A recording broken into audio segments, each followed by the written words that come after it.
These are particles of radioactive fault. These few particles can't do us any significant harm. But should there be a nuclear attack, many billions of them would fall from the sky and settle to Earth, releasing radiation that could cause sickness or death in the area where they fall.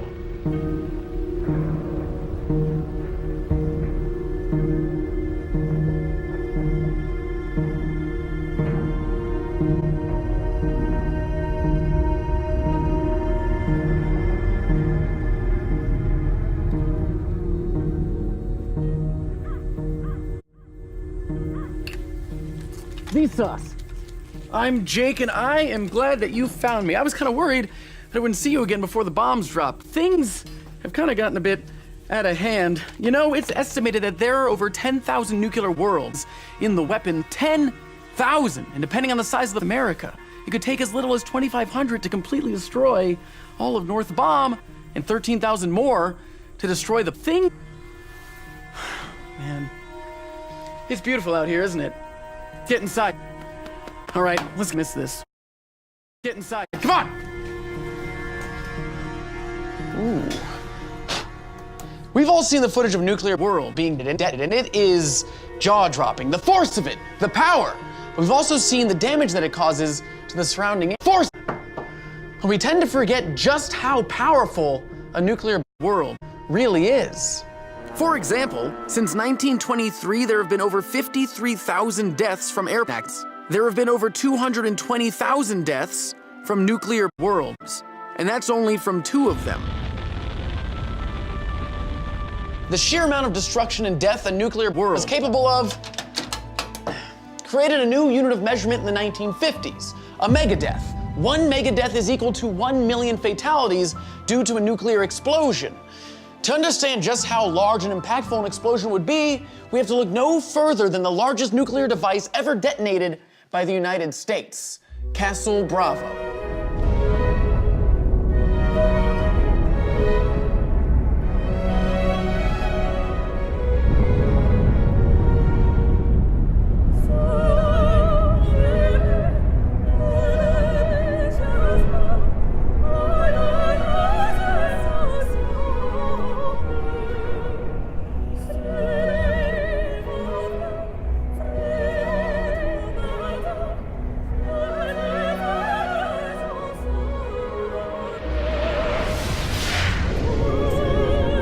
This photograph was taken from an airplane at 50 miles.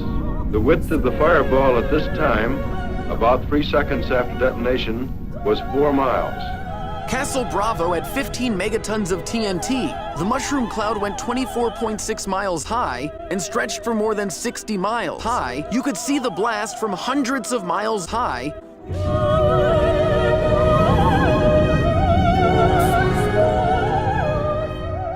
But what we don't see is what happens after the initial blast. Once the cameras stop rolling, it no longer exists for us, but the effects of it are still there.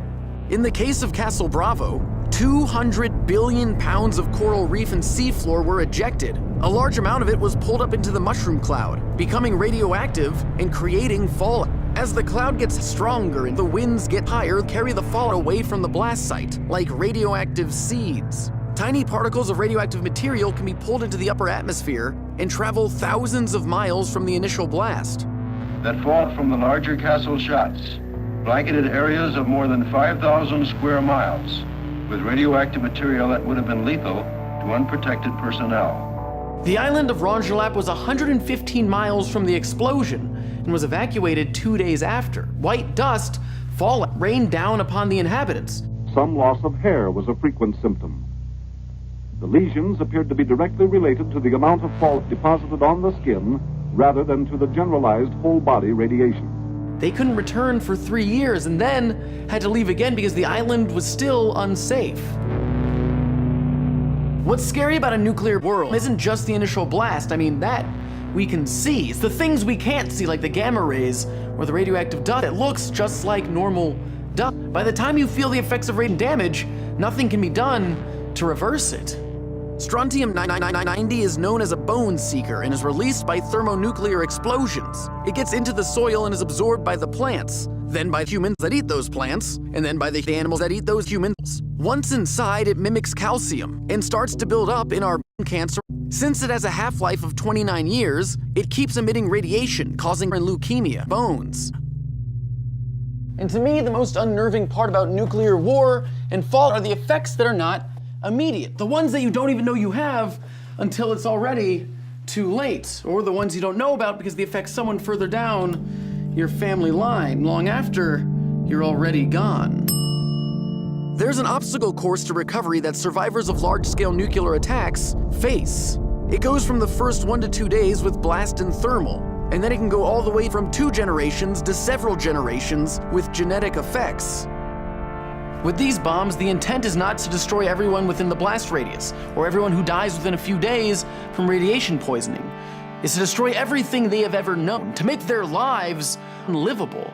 As President Eisenhower said, you can have this kind of war. They're just our bulldozers to scrape up the streets off bodies. And there is something more crippling than actually detonating a nuclear world, the idea of detonating it. During the Cold War between the United States and the Soviet Union, it was more about the capabilities and intentions the enemy thinks you have. It becomes a war of action and over a war of persuasion. But there is another tactic, a doctrine of military strategy that boils down to, if you shoot at me, I'll shoot at you. But in this case, if you fire weapons of mass destruction at me, I will fire all of mine at you to make sure that neither of us wins, that everyone loses. That sounds crazy, doesn't it? But it's not crazy. In fact, it's mad. Mutually assured destruction. People receiving 200 Roentgens or more in a short period of time will get radiation sickness. Those receiving 600 or more in a short period of time will die. For your protection, shelter is the answer, since highly dangerous doses can be produced by fallout radiation. But how long would you have to stay underground? And would you even be safe there? Because you could always find yourself meeting a nuclear bunker buster.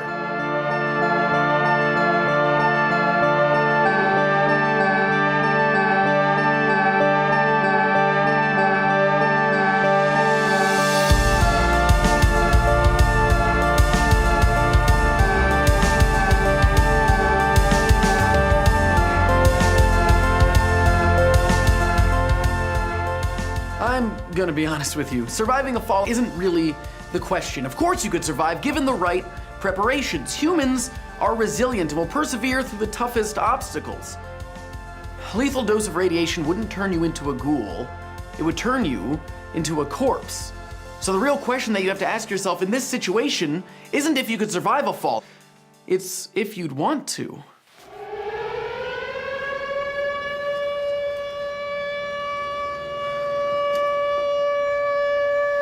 I guess it's about that time.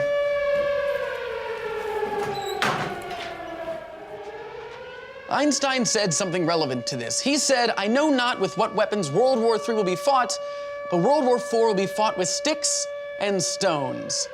Let's lighten the mood a little bit, shall we? How about some music, huh? You know, cheer up at the end of the world. Why not? World at war. The end is near. Oh, yes! I love this one! This is a beautiful day for Madame Butterfly. And in it, Madame Butterfly is singing about a dream that she had where she sees a puff of smoke on the horizon, and through it, her future husband comes on his boat. He's there to rescue her, to save her from the life that she's known. However, we will not be saved, and we will not be rescued. But I can guarantee on that horizon, we will see a puff of smoke.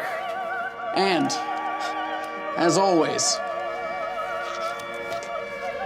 thanks for watching.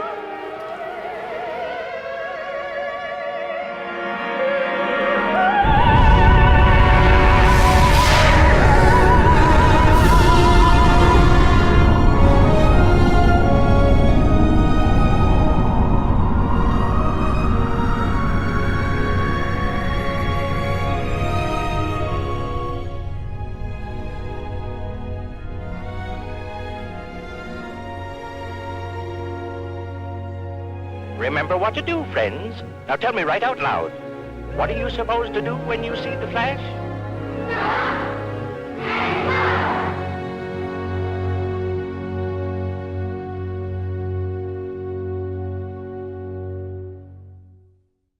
Hello again, hello again, hello, and two things for you. One, if you need some Fallout-inspired loot in your life, good news, there's a video right here of just that. It's on the new Dong. Things that you can do online now, guys. If it's something you can buy, an app you can download, cool websites to check out, it is a Dong. And the channel features myself, Kevin, and Michael, so you should go give it a look-see-doodle. Also, the last thing is, I'm out of things to say. Thanks for watching.